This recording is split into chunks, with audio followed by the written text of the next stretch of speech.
ሁላችሁንም ሰላም ብያለሁ። ከላይም ከታችም ያላችሁት እንኳን ደህና መጣችሁ ለማለት ወዳለሁ። ያው በመጀመሪያ ሲጀምር ከሙሉ ስሜ ልጀምርላችሁ፣ ምክንያቱም ስሜ የታሪኬ አንዱ አካል ስለሆነ እማዋይሽ እባላለሁ። ትክክለኛ ስሜ እማዋይሽ ካሳዬ እና እናቴ ናት ይሄንን ስም ያወጣችልኝ እና በጣም ነው የምወደው ስሜን። እንደ ስሜን መኖር እፈልጋለሁና በተቻለ መጠን ለማሳጠርና ግልጽ በሆነ መንገድ ለማካፈል እሞክራለሁ። በጣም ረጅም እና ማያልቅ ነው፣ ግን ሰሞኑን ባወራናቸው ያየንባቸው ሁላችንም ባነሳናቸው ምናልባት አንድ ሰው ይጠቅም ይሆናል፣ ለአንድ ሰው መጽናናት ይሆናል ብዬ ስላሰብኩኝ ነው። አብዛኛውን እየሰማው የነበሩት ታሪኮች በቃ አብዛኛውን ከኔ ጋር ተመሳሳይ የሆነ ያው አይነቱ ይዘቱ ቢለያይም እኔ ያለፍኩባቸው መንገዶች ስለሆኑ ዛሬ ላይ እኔ አልፌው አለው ብዬ ነው ማስበው። አሁን ላይ እዛ ውስጥ አይደለሁም። ያም ደግሞ የሆነው በእግዚአብሔር እርዳታ ነው እና ሰዎች በዚህ መንገድ ውስጥ እያለፉ ላሉ፣ አሁንም ሰፈር እያደረጉ ላሉ፣ ደግሞ ሂሊንግ ፕሮሰስ ውስጥ ላሉ አንድ እርምጃ ምናልባት ወደፊት ካስኬደ የኔ ታሪክ ይጠቅማቸዋል ብዬ ስለማስብ ነው። እና ባለፈው እንደነገርኳችሁ እኔ ለእናቴም ለአባቴም አንድና ብቸኛ ልጅ ነኝ። ሁለቱም በጣም ወጣቶች ነበሩ እኔን ሲወልዱና ሁለቱም የራሳቸው የግል ትራማ ነበረባቸው፣ ሁለቱም የተለያየ ማለት ነው። እና ያ ነገር ሂል ሳያደርግ ቤተሰብ መስርተው ነው የመጣው። እኔን በማሳደግ ፕሮሰስ ውስጥ ግን የነሱ ያለፉት ነገር እኔ ላይ እንዴት አድርገው እንትን ማለት አለማወቅ ይሁን ብዙም ግልጽ ባይሆንልኝም እነሱ የሚሉኝ ያው አንቺን ከጥቃት ለመከላከል ጠንካራ እንድትሆኝ ሴት ልጅ ስለሆንሽ ብቸኛም ስለሆንሽ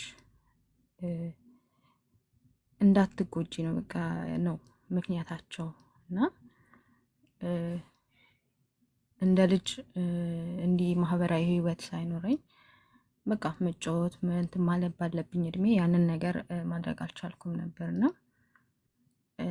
ራሴ ማወቅ መስማት ማገናዘብ ከጀመርኩ ጊዜ ጀምሮ ማያቸው የምሰማቸው ነገሮች ከኔ ከአቅሜ በላይ የሆኑ ነገሮች ነበሩ። በዛን ሰዓት መስማት ማየት የሌለብኝን ነገሮች ነበር እያየው ያደግኩትና ያ ላይ ደግሞ እነሱም ያደርጉታል አይደለ፣ እንደ ጥፋት ነው የሚቆጠረው። እና እኛ ቤት ያንን ለማድረግ በጣም ፈሪ ሆኜ ነው ያደግኩት። በቃ ፈሪ፣ ሰው ጮክ ብሎ ከተናገረኝ እንኳን በቃ እማለቅስ እና በቃ ጨዋታ ምንም እንደሆነ ማላቅ ከልጆች ጋር አሁን ልጆች የሚያሳልፉትን እንትን አላውቀውም፣ ማለትም እንዴት እንደሆነ መጫወት እንዴት እንደሆነ መቀለድ መሳቅ ምን እንደሆነ ብዙ አላውቀውም። እና በቃ ቤት ውስጥ ብቻ ነው። እናቴም ስራ ስትሄድ ቤት ውስጥ ታኝ ትሄዳለች፣ ትምህርት ቤት ውዬ እመጣለሁ፣ ቤት ነኝ። እና ለማሳጠር ያህል ያ ነገሮች እያደገ ሄደ እና ያው በላይፍ ውስጥ ብዙ የምናሳልፋቸው ነገሮች አሉ። ያ ነገሮችም እያለፉ ማህበራዊ ህይወት በሌለበት ደግሞ በጣም ከባድ ነው እና በየጊዜው የሚያጋጥሙ ነገሮች ከኔ አቅም በላይ ነበሩ። ማለትም የነበረው ሁኔታ እንደ ልጅ እንዳስብ ስላላደረገኝ ነገሮችን መጋፈጥ ነበረብኝና ከኔ አቅም በላይ ናቸው። ስለዛ ምንድነው ማድረግ የምችለው? በቃ ማዋየው ወንድም የለም እህት የለም ወይ ደግሞ ጓደኛ የለም እና ብቻዬን ነበር የምሰለሰለው። ከቤተሰብ ጋር ደግሞ እንዲነጻ ወሬ የለም እና አባቴን በጣም ነው የምፈራው። በጣም ኃይለኛ ነው። በቃ ለምን አየሽም ብሎ የሚቆጣ አይነት ማለት ነው። እና አይገባኝም ለምን እንደሆነ ያ ነገር ሁሌ ጥያቄ ነው። አባቴ አይደለም እንዴ ብዬ እስከ መጠየቅ ደርሻለሁ። ሁሌ ቁጣ ነው በቃ ሁሌም ሲሪየስ ነው። እናቴን ጠይቃታለሁ ለምንድን ነው እላታለሁ። አይ ይወድሻል እኮ ግን ያው ፍቅሩን መግለጽ ስለማይችልበት ነው ምናምን ትለኛለች። እና ያ አያሳምነኝም በእርግጥ እና ያ እንደዛ ሆኖ እዛ ከተማ ላይ የአባቴ ቤተሰቦች ናቸው ያሉት እና እናቴ ከክፍለ ሀገር ስለመጣች የእናቴን ቤተሰብ የማግኘት እድል የለኝም እና መሸሻ መደበቂያ ከሰዎች የሚሆናቸው ቤተሰብ አይደለ። እነሱ ደግሞ ምንም አይነት ነገር ነው ለኔ የሌላቸው ፍቅር ጭራሽ ማየት አይፈልጉም እኔን እና ግራ ገባኝ። አባቴ የሚያሳየኝ ነገር አለ፣ አያት ቤተሰብ ብላችሁ ደግሞ ስትሄዱ እነሱ የሚያሳዩት ነገር አለ እና የሚያወጡትም ቃላቶች ነበሩ። እሱም ደግሞ እነሱ ጋር እንደደርስ አይፈልግም። ሄጄ መጣው እንኳን ከሰማ ያ ያለ ወይ በዛ ሳልፍ ምናምን ነገር ጸብ ነው ለምን ሄድሽ እና ያ ነገሮች እያደጉ መጡ። ብዙ ነገሮች ሆኑ በቃ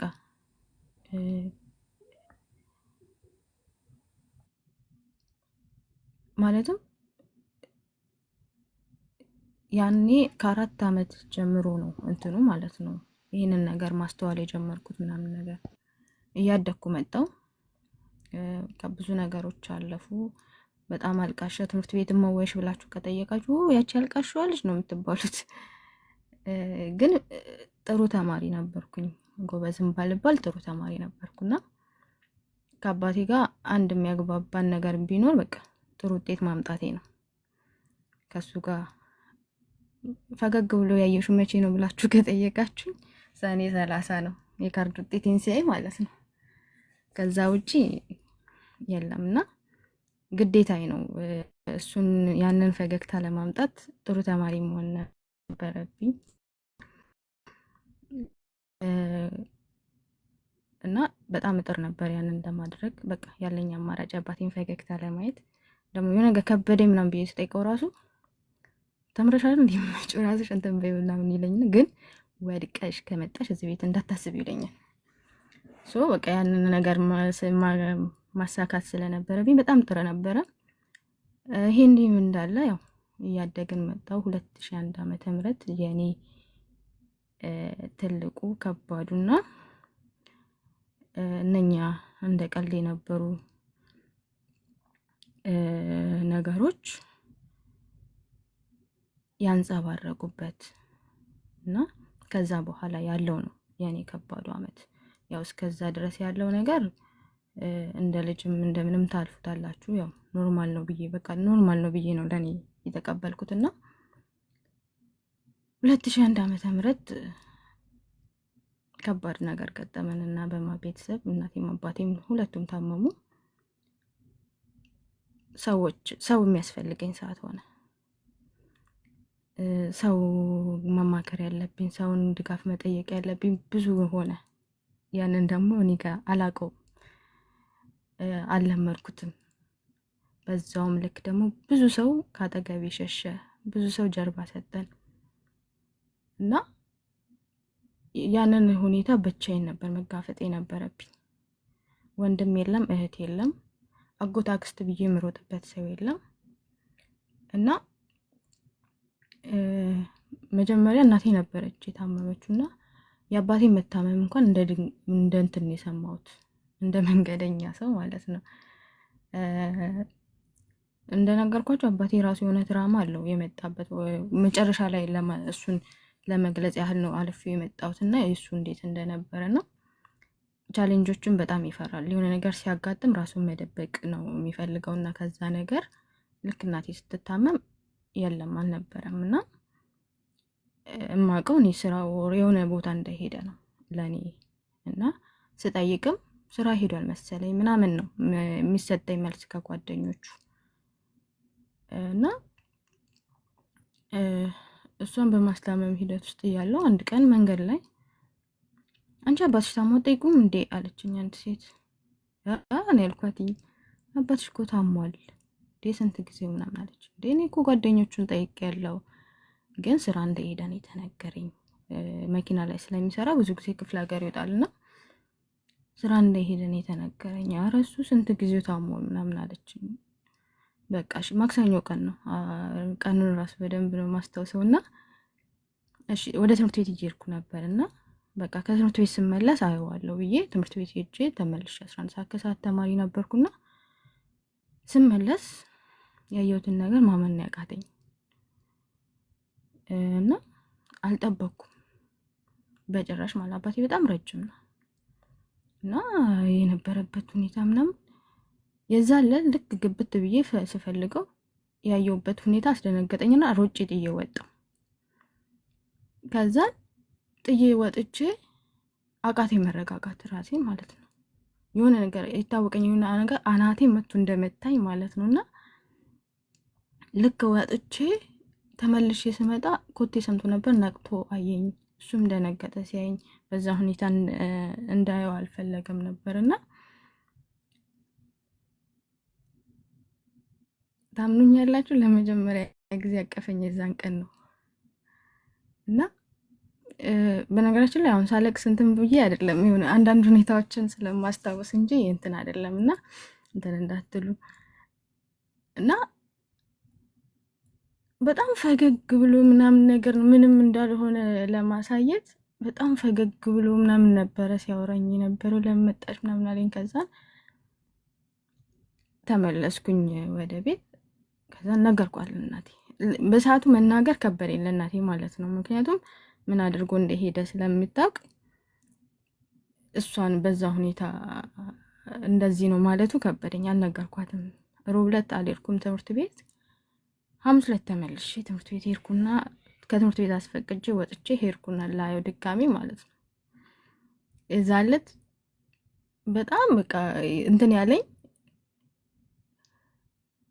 ተነስቶ በስንት ሰዓት በቃ በተቻለው መጠን ጤነኛ እንደሆነ ሊያሳየኝ ነው የፈለገው ይመስለኛል። በፊት ሲያደርጉ የነበረው ነገር ጸጽቶት ይሁን አላውቅምና ከዛን ከትምህርት ቤት ስለመጣሁኝ ምግብ ምናምን እንትን ብሎ በጣም እንትን እያለ አወራኝ። ከዛን ቤት ገባሁ እና ነገርኳት ለእናቴ ያለበትን ሁኔታና እሷም አላስችልም ማላትና በቃ ተነስታ የሚለበስ ምናምን ምግብ ይዘን ሄደንና ነው እና እርግጠኛ ነበርኩኝ እንደምትመጪ አላት። በዚህ ሁኔታ እንደምትነግርሽና እንደምትመጪ እርግጠኛ ነበርኩኝ። ምክንያቱም ያደረገው ነገር እንደዛ እንደማያስደርግ ያውቃልና ከዛን እኔ ቀን በቀን መታመም ጀመርኩኝ። ከዛም በኋላ ማለት ነው ትምህርት ቤት ሄዳለሁ። በተለይ ማክሰኞ ቀን የዛችን ሰዓት ጠብቆ ራሴን እስታለሁ። ያቺ የመጀመሪያ ቀን ያየሁት ሰዓት ማለት ነው። እና ሁሌ እታመማለሁ። ትምህርቴ ላይ ፎከስ ማድረግ አልቻልኩኝም። ከሰዎች ጋር ማውራት አልችልም። ከዛ እናቴን ደግሞ እንዲያደርጊ ማለት አልችልም። እሱ ያለችበት ሁኔታ አለ እና ያለኝ አማራጭ ቤተሰቦቹን እንትን ማለት ነበር እና በሰዓቱ የሰጡኝ ምላሽ ደግሞ አመመኝ። በጣም አመመኝ። ታውቃላችሁ ለኔ ያላቸው ነገር ኦኬ፣ ግን ለልጃቸው እንደዛ ሲሆን በጣም ከበደኝና እናቴም ቀን በቀን የኔን ሁኔታ እያየች መጨረሻ ላይ በቃ አንድ ነገር እንትን አለች።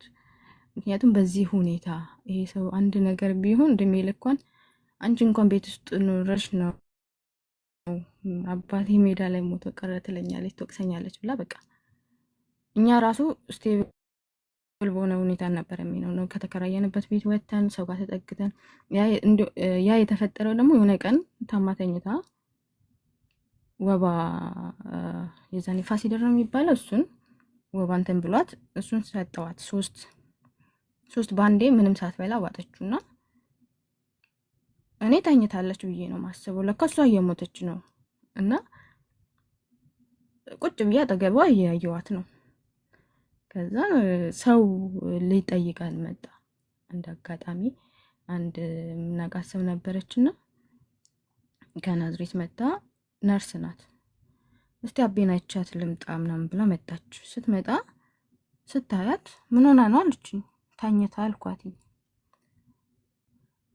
ስንት ሰዓት ሆና ከተኛች? ኧረ ረጅም ሰዓት ሆኗታል፣ እንደ ዛሬም ተኝታ አታውቅም ብዬ ተናልኳትኝ። ከዛ ስታያት ቀዝቅዛለች ሰውነቷ ስታያት። ከዛም በቃ እግዚአብሔር ሲረዳኝ ነርስ መሆኗ ከዛ ማድረግ ያለባትን ነገር ሁሉ አደረገችና በስተመጨረሻ ነፍስ ስትዘራ በቃ እንደዚህ ማትተን ሬሳ ትተን አንሄድም፣ በቃ ይዘናት እንሄዳለን ብለው ቤታቸው ይዘውን ሄዱ። እነሱ ጋር መኖር ጀመርን። እነሱ ጋር መኖር ከጀመረን በኋላ ስታገግም ወደ ቤት ለመመለስ ስንፈልግ አከራዮችን በቃ ያው ከእንግዲህ ሰርተን አትከፍለንም ብለው አስበው ይሁን አላውቅም፣ ቤቱን ልናከራየው ነው አሉ። ስለዚህ በቃ ምንም አማራጭ የለብንም። እነሱን ጠይቀናቸው ያለንን ዕቃ ሰብስበን ወደ እነሱ ገባን። በዛ ሁኔታ ሆነን ነው አባቴ መታመሙን የሰማነው እና እናቴም በቃ እኔም ሰው ጋር ተጠግቼ ነው ያለሁት እና እናንተ ጋር ይሁን እየመጣሁ አስታምመዋለሁ ምናምን ብትላቸው አይሆንም አሉ እና በቃ ከዛም በኋላ ብዙ ታገልኩ። ብዙ ነገር የብዙ ሰው ፊት አየው፣ የብዙ ሰው ጋር ደረስኩ። በቃ የምፈራው የነበረው ነገር ደረሰ። ማለትም ሰዎችን ፈራቸዋለሁ። ደግሞ ገና በሐሳቤ ነበረ መጀመሪያ ላይ የምፈራቸው የነበረው ቢያደርጉኝስ፣ ቢጠሉኝስ፣ ፊት ቢነሱኝስ የምላቸው ነገር ሆኖ አየሁትና ከዛ በቃ ነገሩን ለማሳጠር ያህል እንደዛ እያለን አባቴ እኛ ጋር መጥቶ መኖር ጀመረ። እሱ ማስታመም ጀመርን። እናቴም እያገገመች ሄደች። ሙሉ ትኩረታችን ወደሱ ሆኖ እሱን እያስታመም ነው። ግን በዛን ዓመት በጣም እርግጠኛ ሆኜ የነበረው እናቴ እንደምትሞት፣ በምንም ተአምር አይምሮ ውስጥ የለም አባቴ ይሞታል የሚል ማለት ነው፣ በምንም። ምክንያቱም ከሱ የተሻለ ብዙ ትሪት አድርገናል፣ ብዙ ነገሮችን አድርገንለታል፣ ብዙ ነገሮች ነበሩ በሰዓቱና እኔና እናቴ ግን ባዶ ቤት በማንም በሌለበት ነበርና ሁሌ ለምን እላለሁ ሁሌም ማለት ነው፣ ለምንድን ነው የሁሉ ነገር በዚህ እድሜ እንዳስብ የተደረገው? ለምንድን ነው ጌታው እላለሁ። እና ለምን የምትለዋ ጥያቄ ለኔ ሰላም ታሳጠኛለች እና መልስ የለውም። ሰዎች ምን ሊመልሱልኝ አይችሉም፣ እኔም መመለስ አልችልም። በሰዓቱ የነበረው ሁኔታም ሊመልስልኝ አልችልም።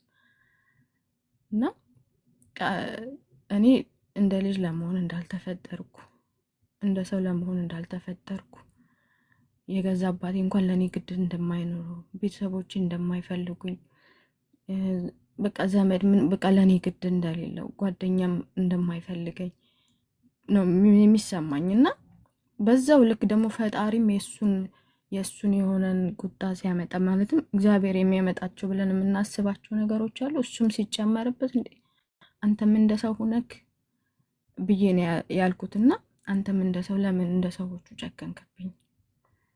ከመኔ የእውነት ብዙ አልነበረም ምኞቴ፣ ብዙ አይደለም የምፈልገው የነበረው ጥቂት ነገር የሚያስደስተኝ፣ ጥቂት ነገር የሚያስከፋኝ ሰው ነበርኩና እንደዛ እያልኩ ፋሲካ ደረሰና የፋሲካ ዕለት የፋሲካ ዋዜማ አባቴ ፍጹም ጤነኛ ነበረ። እኔ እንዲሁም ማታ ላይ ውጪ ሰዎች ግቢ ሰርቪስ ስለነበረ እንትን እያልኩ ነበር፣ ውጪ ዶሮ ምናምን ከሚሰሩት ሰዎች ጋር ቁጭ ብዬ እንትን እያልኩ ነበርና አችሚጣ ብሎ ነው የተጣራው። ድምፁ በጣም ነበረ ፓወር የነበረው። ታሞ የተኛ ሰው እንኳን አልነበረ። ሚጣ ብሎ ነው የሚጠራኝ። ለኔ ትኩረት እንደሌለው በሚገርማችሁ እስከ ረጅም ዓመት ትምህርት ቤት እንኳን ገብቼ የትምህርት ቤት ስሜ ማን እንደሆነ አያውቅም ነበር። በሚጣ ነው የሚያውቀው። እና አንቺ ግን ማን ነው ትምህርት ቤት ስምሽ ብሎ ያለኝ ቀን ነው በቃ የሰውዬ አባቴ አይደለም ብዬ የደመደምኩትና ከዛን የፋሲካ ዋዜማ አችሚጣ ምናምን ብሎ ጠራኝ። ከዛን ገባው። ምን ታደርጊያለሽ በዚህ ሰዓት ውጭ አለኝ።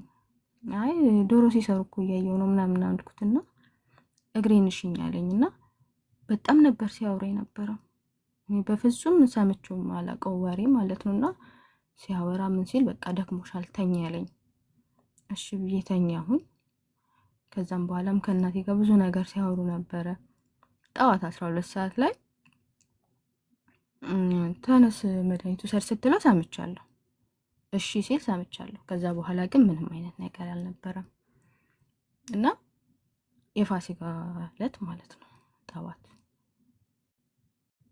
ከዛን ደንግጣ ሂጂ ሰው ጥሪ ያለችኝ። እኔ ሰው ሲሞት አላውቅም ነው የመጀመሪያ ጊዜ ነውና ሂጂ ሰው ጥሪ ያለችኝ። ጠራሁኝ።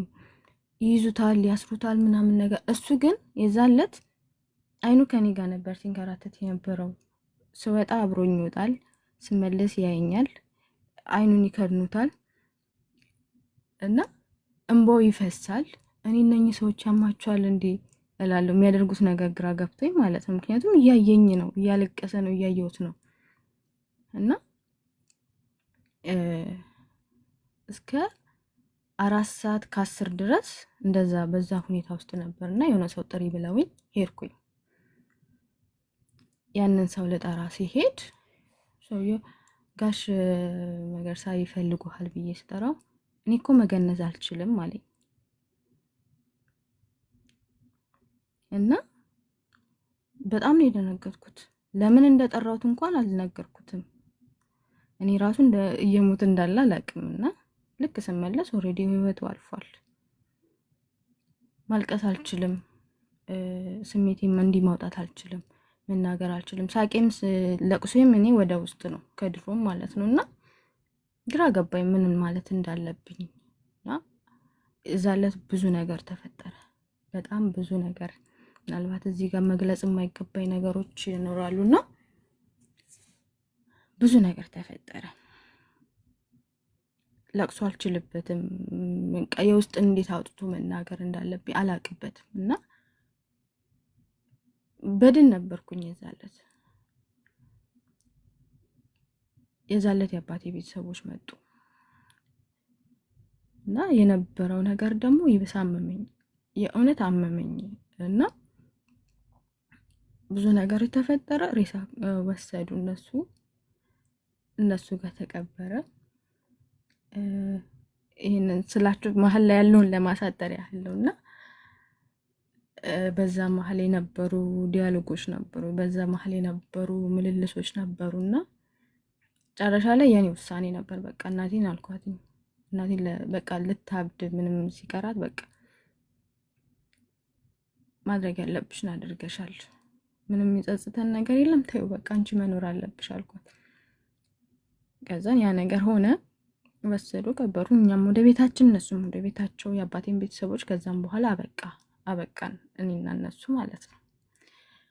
እና እቺኛዋም አሁን ከዚህ በኋላ የምነግራችሁ ታሪክ ነው ምናልባት የሚጠቅማችሁ ብዬ ማስበውና የኔ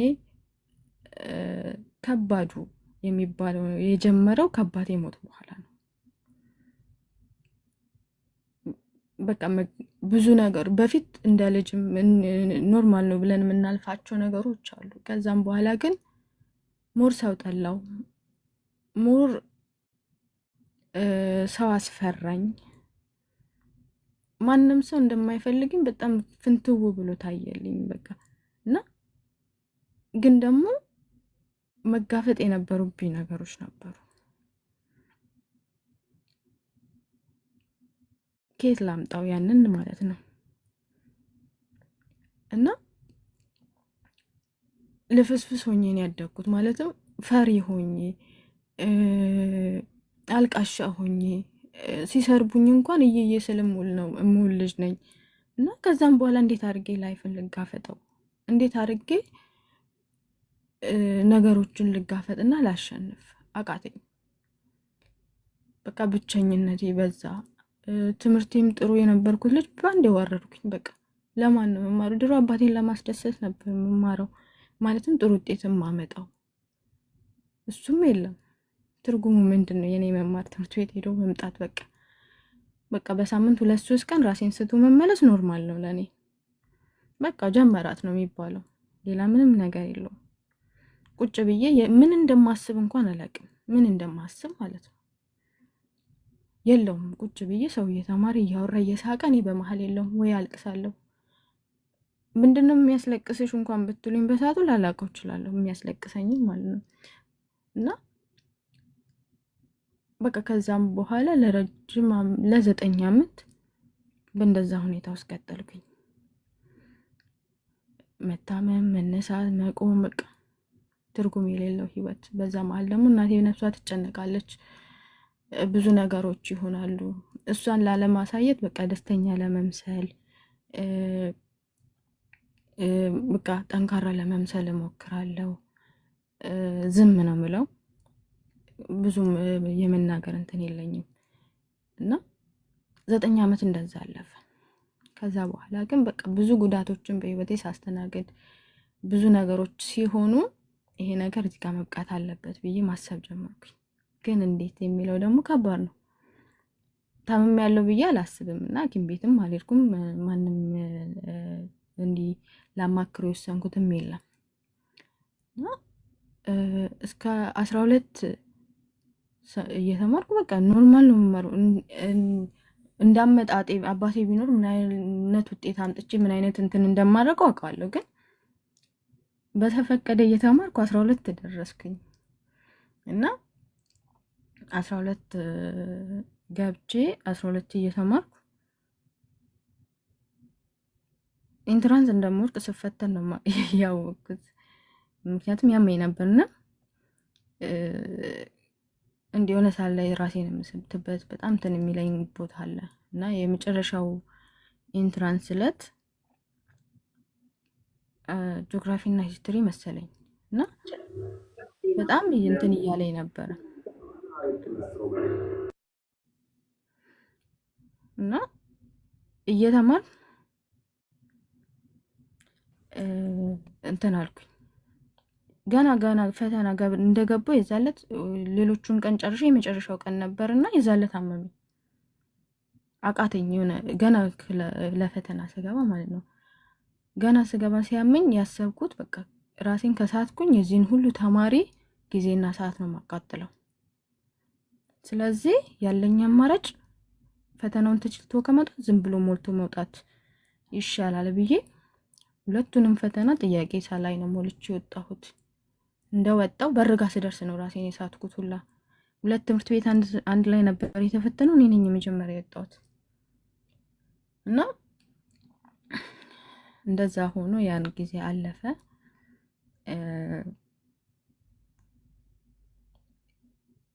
ያንን አመት አንድ ነገር ተፈጥሮ ነበር። አንዳንድ አጋጣሚዎች ምናልባት አጋጣሚ የሚመስሉ ግን በእግዚአብሔር ፕላን የነበሩ ነገሮች ናቸው ብዬ አስባለሁና 12ኛ ክፍል ግማሽ ላይ አንድ የአባቴ አክስት አለች፣ የአባቱ እህት ማለት ነውና የሆነ ጊዜ ከልጆች ጋር ከኳየሮች ጋር ሰው ልንጠይቅ የሆነ ሰፈር ሄደን እዛ ሰፈር እንዳለች ስለማቅ ድንገት በዚሁ ለምን አላያትም ብዬ ገብቼ ሰላም አልኳት። እንዳጋጣሚ አሟት ነበርና ወይ እንኳን መጣሽ፣ አሞኝ እኮ ልጆቼ ጋር ደብረ ዘይት ለመሄድ አስቤ የሚወስደኝ ሰው አጥቼ ነበረ፣ ጎረቤት ልጅ ልለምን እያልኩ ነበር። ስለዚህ አንቺ ትሻይኛለሽ፣ አንቺ አድርሰሽኝ ትመለሻለሽ አለችኝ። እሺ አልኳት። ግን እነሱ ደብረ ዘይት ያሉትን ዘመዶች አላቃቸውም። አባቴ ሞተ ጊዜም አላቃቸውም፣ ብዙ ስላልነበርኩኝ አላቅም ነበረና እሺ አልኳትኝ። እሷን አድርሼ እነሱን ተዋውቄ የዛን አመት 12 ተፈታኝ ነኝ።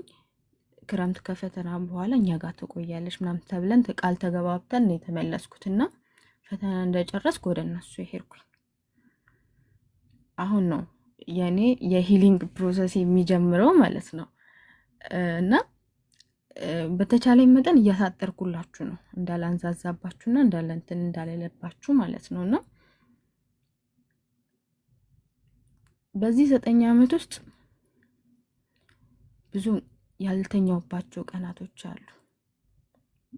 በጭራሽ ማለት ነው። እንዲህ ያየው ስልኬ ላይ ወይ የሆነ ነገር ላይ እንትን እያልኩ ጨልሞ ይነጋል። በጣም ብዙ ነገር ነው ማስበው፣ ምን እንደሆነ አላቅም። አእምሮ ውስጥ ብዙ ሺህ ነገሮች ነው የሚመላለሱት። ባለፈው ሀሴቷ ስትናገር ነበርና በህልም ዓለም ኦባማ ነው አግኝቼው ለነበረ ምናምን ስትል ነበርና ያንን ነገር እኔም አደርገው ነበር። በዛ 9 ዓመት ውስጥ እንቅልፍ ሳጣ አንዳንድ ጊዜ በቃ ድክም ይለኛል፣ አይኔም ይደክማልና ስልኬም ባላንስ ወይ ቻርጅ ሲጨርስ የማደርገው ነገር አይኔን ጨፍኜ ራሴን እንትን እላለሁ። በቃ የሆነ በቃ አለ አይደለ በጣም ደስ የሚሉ ነገሮች ለራሴ እነግረዋለሁ። እንደማይሆን አውቀዋለሁ፣ ግን አትሊስት እስቲ ዛሬ ራሴን በዚህ ልዝናናልና እስቃለሁ በማደርጋቸው በማወራቸው ወሬዎች እና አንዳንድ ጊዜ ለካም እናቴ ታይኛለች ሌሊት ላይ ያንን ነገር ሳደርግ እና ስስቅ ምናምን በቃ ወይኔ ልጄ ትላለች። በቃ ልጄን እያየኋት አበደች በቃ ምናምን ትላለች። አንዳንዴ እሰማታለሁ የተኛው ይመስላትና ተነስታ ትጸልያለች።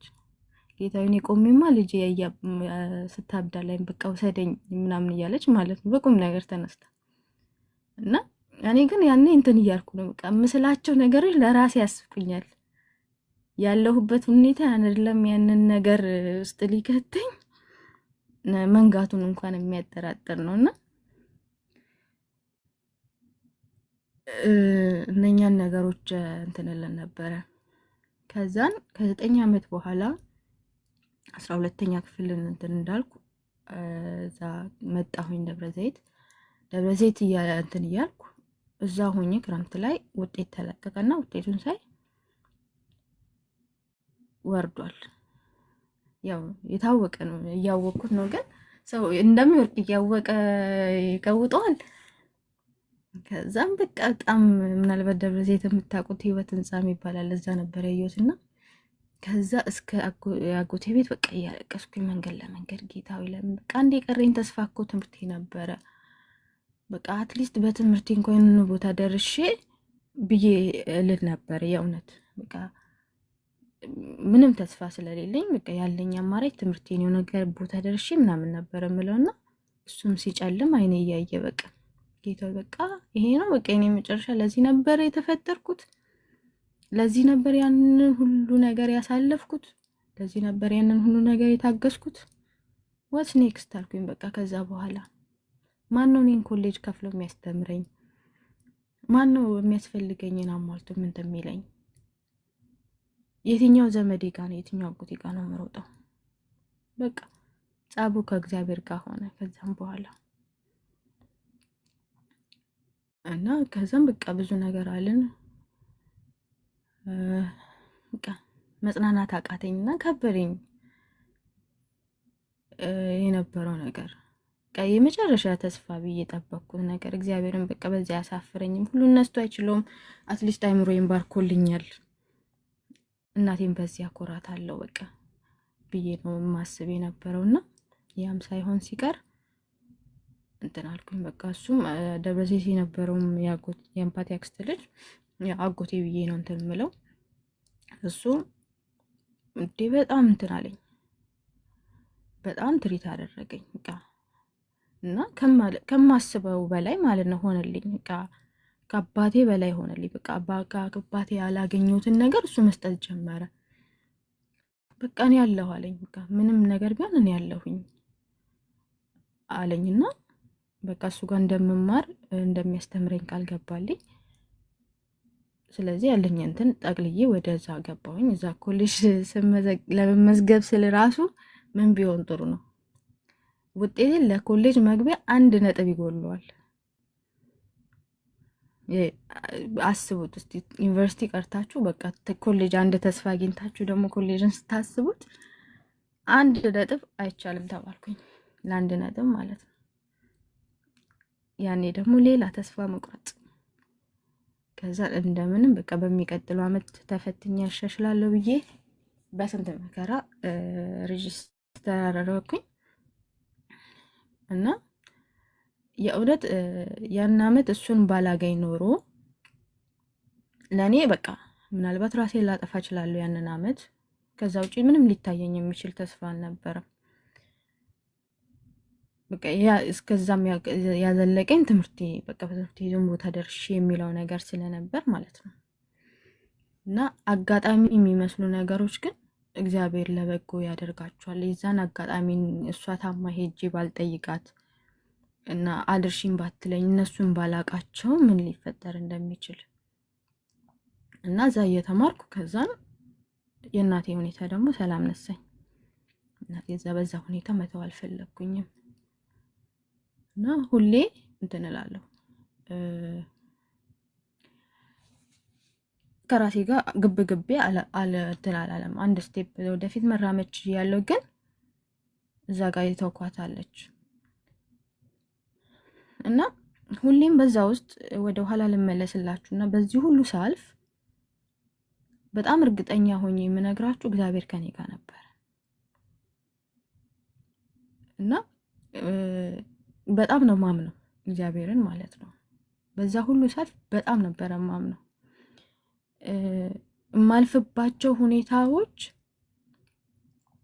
እግዚአብሔርን በግልጽ እያሳዩኝ ነበር። እንዴት አድርጎ እንደጠበቀኝ አስተውላለሁ። አንዳንዴ በጣም መጥፎ ውሳኔዎች ለመወሰንልና እንዴት አድርጎ እንደሚመልሰኝ በደንብ አይቻለሁ እና ያልሆነ ውሳኔዎች ያልሆነ አማራጮችን ለመወሰን ስነሳ እንዴት አድርጎ እንደመለሰኝ ስለማቅ እግዚአብሔር ከኔ ጋር እንደሆነ በጣም እርግጠኛ ነበርኩኝ።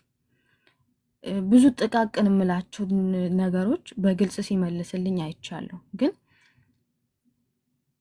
ደግሞ እንደዛም ሆኖ ብዙ ያልተመለሱ ነገሮች አሉ። ለምን እግዚአብሔር በቃ ይሄንን ችለክ ይሄንን እንዴት ያቅታል ብዬ የምሟገትበት ነበረ እና ሴፍ ፕሌሴ ቸርች ነበር። የእውነት ምንም ነገር የማላስብበት ስለምንም ነገር 3-4 ሰዓትም ቸርች ስካፈል ለሰዓታት ነፃ የምሆንበት ቦታ ቸርች ነበር እና ብዙ ጊዜ ደግሞ ቸርች ውስጥ የእውነት እጅን ጭኜ ጸልዬ አውቃለሁ። በቃ አጋንንትም ከሆነ ጥሎኝ እንዲሄድ ጮሆም መውጣት ካለበት ጮሆ እንዲወጣ ለራሴ ጸልያለሁ እና በቃ የሚመስላችሁ ውጊያው ሲበዛ ያለ ምክንያት ስትጨነቁ ያለ ምክንያት ስትፈሩ ብዙ ነገር ሲሚሆን እንደ ክርስቲያን የሚመስላችሁ ይሄ ከጠላት ነው ሰዎች ሲጠላችሁ በቃ ሰይጣን ነው ሰዎችን ያስነሳብኝ ብለን ነው የምናስበውና በቃ ሰይጣን ከሆነ ጮሆ መውጣት አለበት። ቀኔ ፍቃደኛ ነኝ ጌታ ሆይ ብዬ በቃ እጅን ራሴ ላይ ጭኜ ጸልይ ነበርና ከሰዎችም የሚመጡ እንትኖች ነበሩ። ሁሌ እናቴ ትላለች እግዚአብሔር ሆይ እኛ በዚህ ሁኔታ ስናልፍ አንድ ነገር ብንሆን የሚወቀሰው ያንተ ስም ነው። በቃ አንተን ተከትለው አንተን ብለው ወጥተው ነው የምትባለው እና ስለ ስም ስትል ትላለች ሁሌም ስትጸልይ እና በዛ ውስጥ እያለፍኩ እግዚአብሔር አብሮነትን እያሳየኝ እየጠበቀኝ እየመለሰኝ ግን ደግሞ በዛ ውስጥም እየተሰራሁበት ነው የመጣሁት። ብዙ ራሴን ማጥፋት የምችልባቸው ሞመንቶች ነበሩ። ብዙ በቃ ያልሆነ ውሳኔዎች እንደ አማራጭ ብዬ እንኳን በትክክል ባልሆነ መንገድ ደስታን ፍለጋ የሚሄድበት መንገዶች ነበሩ እና ጥቃቅን የሚመስሉ በቃ እኔ ከጭንቀቴ ለመራቅ በቃ ለጊዜው ላለማሰብልና ማደርጋቸው ነገሮች ነበሩና ወደ አይምሮ መጀመሪያ የሚመጣው ልክ ያልሆኑ ነገሮች ናቸው። ልክ ያ ሲመጣ ከዛ ሁሉ እንኳን ብቻዬን ብሆን ይሻለኛል ብዬ በሬን ዘግቼ ቁጭ እላለሁ። አመት ባላላቅም ለ9 አመት ትልቁ ደግሞ ህመም የሆነብኝ እንዴት ያ ሁሉ ነገር አልፎ እንዴት እግዚአብሔር በአመት ባል ምድር ሀዘን ቤታችን ውስጥ ያስመጣል። ቀን ባልጠፋ ቀን እንዴት በአመት ባል ምድር እንኳን እኛ ጎረቤት እንኳን አመት ባለን እንዳከብር ሆነና ለ9 አመት በዓል የፈለገ ነገር ቢሆን እኔ የበዓል ቀን በሬን ዘግቼ ቤቴን የምሆነው የትም ማንም ቤት አልሄድም። ማንም እንትን አለንም። እኛ ቤት ውስጥም ምንም አይነት ነገር አይደረግም ለበዓል ማለት ነው እና ብቻ ከምንም በላይ ትልቁ ሴቭ ያደረገኝ እዛውን ውስጥ በእግዚአብሔር ቤት ማደጌ። እናቴም ብዙውን ጊዜ ልጅም ሆኜ ያው ስታሸሸኝ ቸርች ይዛኝ ነው የምትሄደው። ጸሎትም የትም ከእናቶች ጋር ከጸሎት ህብረት ጋር ነበረ እንትኔና ብዙ ጊዜ ቸርች ስለማሳልፍ እግዚአብሔር በብዙ ጠበቀኝና ልክ ከ12 በኋላ ደብረ ዘይት ከገባው በኋላ የእውነት ስጦት ከምላችሁ በላይ ማግኘት የምፈልገውን የአባትነት ፍቅር መስጠት ጀመረ። አባት እንደዚህ ነው እንዴ ለካ እስክል ድረስ ማለት ነው። ከዛን አንድ ታሪክ ነገረኝ። በዚህ መሀል ጠየቅኩት፣ ለምንድነው አባቴ የሚጠላኝ? ለምንድነው የአባቴ ቤተሰቦች እንደዚህ ሆኑብኝ ብዬ ጠየቅኩት።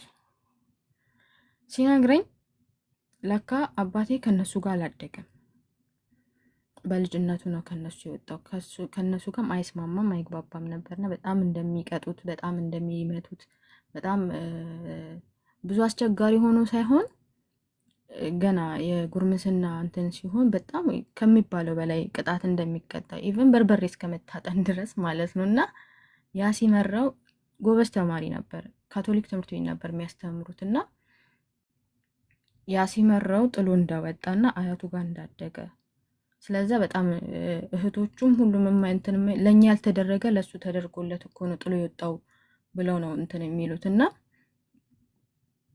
ያ ህመም አለበት። ስለዛ ነው እነሱም ለሱ ግድ የሌላቸው። ለዛ ነው አንቺንም ጋር የመጣው ያ ነገር ስለሆነ ነው። እሱ ያደገው አሁን ደብረ ዘይት ካለው አጎቴ ጋር ከእሱና ጋር ማለት ነው እና አያቱ ጋር እነሱም አብረው ነው ያደጉት።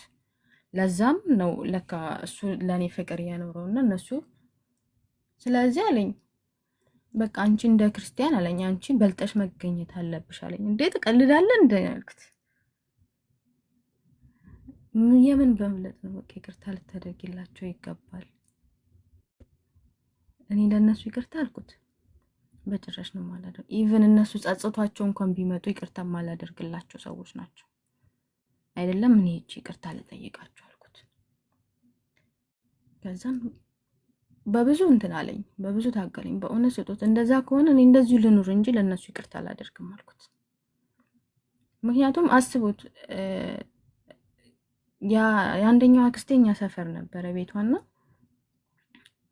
ትንሽዬ ልጅ አለቻት። ከኔ እንትን ካልኩ በኋላ አያቴ ጠዋት እሷን መታ አዝላ ወስዳ ማታ አዝላ ስትመልሳት ሁሌ ቀን በቀን ያለው እኔን ግን አንድ ቀን እንኳን ገፍቼ እንኳን ሄጄ ማለት ነው እንትን ማትለኝ አይነት ነገር ነውና ከዛም አይሆንም አልኩትና በብዙ እንትን አለኝ፣ ታገለኝ። በቃ አይሆንም ብዬ ግን ከራሴ ጋር እንትን ነበረ እና ብዙ ነገሮችን እያሰብኩ እጸልይ ነበረ። ጌታዬ ይሄ የኔ ቦታ አይደለም፣ እንደዚህ መቀጠል የለብኝም። ግን ደግሞ እነኚህን ነገሮች ማስተካከል አልቻልኩኝም። ልቤን ቀይረው ብዬ ጸልይ ነበረ። ከዛን የሆነ ቀን አንዴ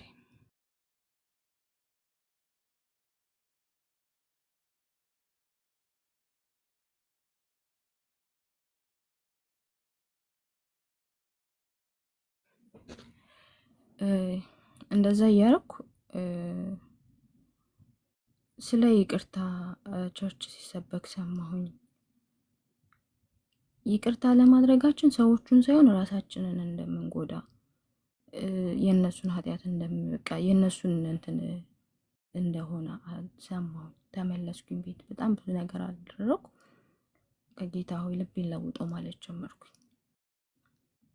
ልቤን ለውጠው ማለት ጀመርኩኝ። የእውነት ፕላኔ የነበረው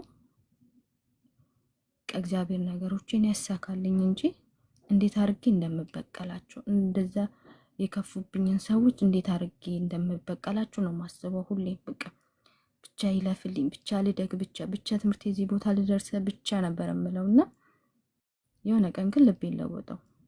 ከዛ ሳላስበው የሆነ በቃ የሆነ ሴትዮ መጣችኝ። የሆነ ሴትዮ ሆንኩኝ። መልካም ነገር ማሰብ ጀመርኩኝ ስለ ሰዎች ማለት ነው። በተለይ ስለነሱ በተለይ አባቴን ታሪክ ከሰማው በኋላ እንትን ማለት ጀመርኩ፣ መራራት ጀመርኩኝ። ከዛን ለሱም አልነገርኩትም። ለበዓል ለፋሲካ ሄድኩኝ። ሲሄድ ቀጥታ ሄድኩኝና እህቷ አለች እና ያያቴ እሷ ጋር ሄድኩና ወጋይካ ውሰጂኝ አልኳት። ለምን አለችኝ። በቃ ውሰጂኝ ዝም ብዬ። በቃ ፈራች፣ ነፍሷ ተጨነቀ እና ብቻ የሚሄድ ስንትን ስላለኝ ነው እና አብረን እንሂድ አልኳት። እርግጠኛ ነሽ አለች። ያው እርግጠኛ ነኝ እንሂድ አልኳት። የፋሲካ ቀን ማለት ነው። ሄድኩኝ ቤታቸው ሄድኩኝ። ሁሉም ነው የደነገጡት፣ አልጠበቁትም። በዛ ልክ የመጣው በቃ ሁሉም አይኔን ያየኛል። ያጎቴ ልጆች አላቃቸውም ነበረ፣ አዲስ የተወለዱ ናቸው፣ አላቃቸውም። እና በቃ አየኋቸው፣ ሰላም አልኳቸው ምናምን ነገር። ኢቭን ንግግር ውስጥ መግባት አልፈለኩም። ለምን እንዲያደረጋችሁኝ፣ ለምን እንዲያላደረጋችሁኝ ውስጥ መግባት አልፈለኩም። እዚህ ጋር አንድ የተረዳሁት ነገር ለነሱ ይቅርታ አድርጌ መተው ችል ነበር፣ ግን ያ እንትን አይለም፣ ውስጣችንን አያጸዳው። ይቅር ብያቸዋለሁ ብዬ የራሴን ህይወት መኖሩ ግን ለራሴ መልስ ጥያቄ ለጭንቅላቴን ይቅር እንዳልኳቸው ማሳየት ነበረብኝና ሄጄ ይቅርታ ማለትም ይቅርታ ሳይሆን ሄጄ በቃ እንደ ልጅ ሄድኩኝ ቤታቸው።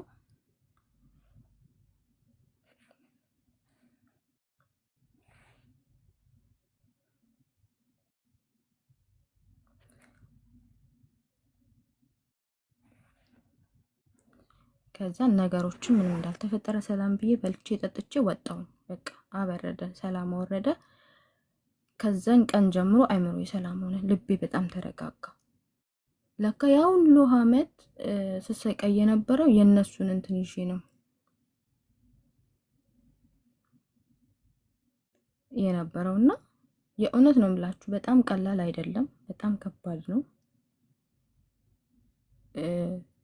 አይደለም የበደላችሁን ሰው ይቅርታ ማድረግ ሳይሆን ሄዶ ይቅርታ እንዳደረጋችሁለት ለማሳየት ያለው እንትን የእውነት እንደዚህ ስናገረው ቀላል ሆኖ አይደለም። ደግሞ ለብዙዎች ከባድ እንደሆነ ስለማቅ ነው እንደዚህ መናገር የፈለኩት። ደግሞ ግን ትልቁ ሂሊንግ የሚጀምረው እዛ ጋር ነው። ከዛ በኋላ ያሉትን ነገሮች የሚያቀለው ያ ነው።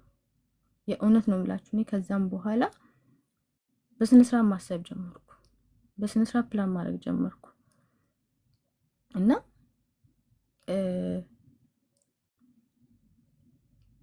ልቤ የእውነት ልቤ ተቀየረ። ማላቃትም ሆነ ያገኘዋት ከዛም በኋላ በጣም ሩሩ፣ በጣም አዛኝ፣ ሰዎች ሆነ ክፋት ሲያደርጉ ከክፋት ሳይሆን በቃ የናላ ውስጣቸው የሆነ እንትን እንዳለ ነው የሚሰማኝና ከየት እንዳመጣው አላውቅም።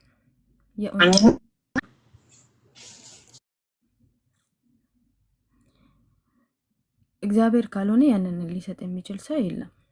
የትኛውም ቴራፒ ያንን ሊያደርግ አይችልም። እና ምክንያቱም ሰዎች እንዳደረሱብኝ፣ እንደገፉኝ፣ እንደጠሉኝ፣ እንዳሳዩኝ ነገር የእውነት ነው የምላችሁ የምድር ሰው ተሰብስቦ እንኳን ቢያልቅ ግድ የማይሰጣት ልጅ ነበር መሆን የምችለው። እና ግን በቃ አላቅም፣ ከእግዚአብሔር ውጭ ያንን ሊያደርግ የሚችል የለም። ይህንን ስላችሁ በጣም ይከብዳል። የእውነት ነው የምላችሁ ከእግዚአብሔር ጋር እንኳን ታግያለሁ። እንደ ጌታ ሆይ እኔ አንተ አይደለሁም ብያለሁ። ለእኔ አንተ አይደለሁም የበደለኝን ይቅር እምል እና በቃ ይሄ ይለፈኝና እስቲ በሌላ ነገር አላደል በቃ መቀየርን መልዳንን ፈልጋችሁ ሌላ መንገድ ሌላ መድኃኒት ካለው ብሎ ዶክተርን እንደመጠየቅ መርፌን ወደ ኪኒን ይቀይርልኝ ምናምን እንደማለት ማለት ነውና ይሄንን አልችለውም። እና በቃ በሌላ እስቲ ሌላ ነገር ልሞክር ብዬ ሁላ አስቤያለሁ። ግን ትልቁ በሽታዎች እነሱ ነበሩ።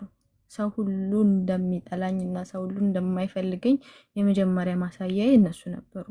ሌላ ሰው ቢገፋኝ ቢጠላኝ እንዴ የራሴ ሰዎች የገዛ ዘመዶቼ ግድ ለኔ ሳይኖራችሁ እንዴት ሌላ ሰው ብዬ ነው እንትን ማስበው ነው።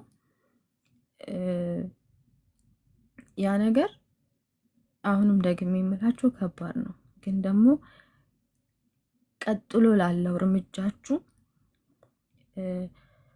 ትልቁን ሚና የሚጫወተው ያዘናችሁበትን ሰው ይቅርታ መጠየቅ ነው። የእውነት ነው የምላችሁ። አሁንም ደግሜ እላችኋለሁ ከባድ ነው፣ ግን አድርጉት፣ ሞክሩት። ከዛም በኋላ ያለውን ሂሊንግ በደንብ ነው ፊል የምታደርጉት። ከዛን በቃ ያኔ ከዛም በኋላ ያሉት ነገሮች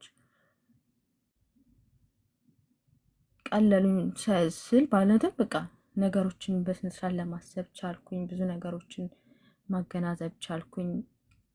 ወደፊት ማለትን እንትን ተማርኩኝ እና ከዛ ሌላው ደግሞ ያደረኩት ነገር ሰዎች አይፈልጉኝም አይወዱኝም ብዬ አስብ የነበረውን እኔ ለምን ሰዎችን መፈለግ አልጀምርም ማለት ጀመርኩኝ። ሰዎች አይፈልጉኝ፣ እኔ ግን ለምን ሰዎችን አልፈልግም? ምናልባት እኔ ልክ እንደኔ መፈለግ እየፈለጉ የሚፈልጋቸው የሌሉ ሰዎች አሉና እኔ ለምን ሰዎችን አልፈልግም? የማይፈልጉኝ ብዬ ማስባቸውን ሰዎች እኔ ለምን አልፈልግም ብዬ ማሰብ ጀመርኩኝ። እና በቃ ሰው ማቀውም ማላቀውም ሰው አንድ ቀን በእኔ ህይወት ቦታ አለው፣ ትርጉም አለው። አንድ ቀን ካወቅኩት ያንን ሰው በቃ በእኔ ህይወት ውስጥ ትርጉም አለው። ያንን ሰው የነክ እንዴት ነው ብሎ መጠየቅ እንትን ሆነብኝ፣ ልምድ አደረኩት። ከዛን እንደዛ ሳደርግ በጣም ብዙ ታሪኮችን መስማት ጀመርኩኝ። አንድ ሰው የሆነ ፌስቡክ ላይ የሆነ ነገር ጽፎ ካየው አላውቀውም እኮ ገብቼ እጽፍለታለሁ፣ አወራዋለሁ ምን እና የሰዎችን ታሪክ መስማት ሲጀምር ለካ እኔ ብቻ አይደለሁም እንደዚህ አይነት ነገር እያሳለፍኩ ያለሁት፣ ለካ እኔ ብቻ አይደለሁም እንደዚህ አይነት ስሜት የሚሰማኝ ማለት ጀመርኩኝ። ከዛም በቃ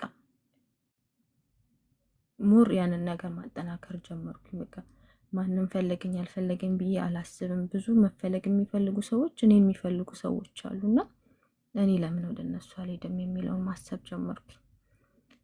ያንን ነገር ማድረግ ሳደርግ የእውነት ነው የምላችሁ ለራሴ እስኪገርመኝ ድረስ ማለት ነው ብዙ ቴራፒዎች ያዩ ብዙ ነገሮችን እንትን ያሉ እኔ ያሳለፍኩትን ነገር ብቻ እየነገርኳችሁ ብዙ የተጽናኑና ብዙ እንትን ያሉ ሰዎችን ማግኘት ጀመርኩኝ። ከኔ ጋር ማውራት በቃ ደስ ሲል እንደሚላቸውና በጣም ብዙ ያንን መስማት ሲጀምር ሞር የራሴ ህመም መረሳት ጀመረ። የራሴን ህመም መርሳት ጀመርኩኝ። በቃ ሁሌም ወደ ላይ ስናይ ነው ጎዶላችን የሚታየንና ወደ ታች ማየት ስንጀምር እኛ ጋር ብዙ ሙሉ የሆነ ሌሎች ጋር ደግሞ የጎደሉን ነገሮች ማየት እንጀምራለን። እና በቃ ወደ ላይ ማየት ታውኩኝ። እኔ ዛሬ መኖር እንዳለብኝ ተሰማኝ። በተለይ ዋትስ ኔክስት የሚለው ጥያቄ ለእኔ እንቅልፍ የሚያሳጣኝ ነገር ነው። ምክንያቱም በህይወቴ ብዙ ያልጠበቅኳቸው ነገሮች እየሆኑ አይቻለሁ። በመቅስፈት ነገሮች ሲቀያየሩ አይቻለሁ እና ቀጥሎ የሚመጣው ነገር ያስፈራኛል። ቁርስ በልቶ ብሳ ምንድን ነው የምበላው ብሎ ማሰብ ራሱ በራሱ የቻለ ራስ ምታት ነውና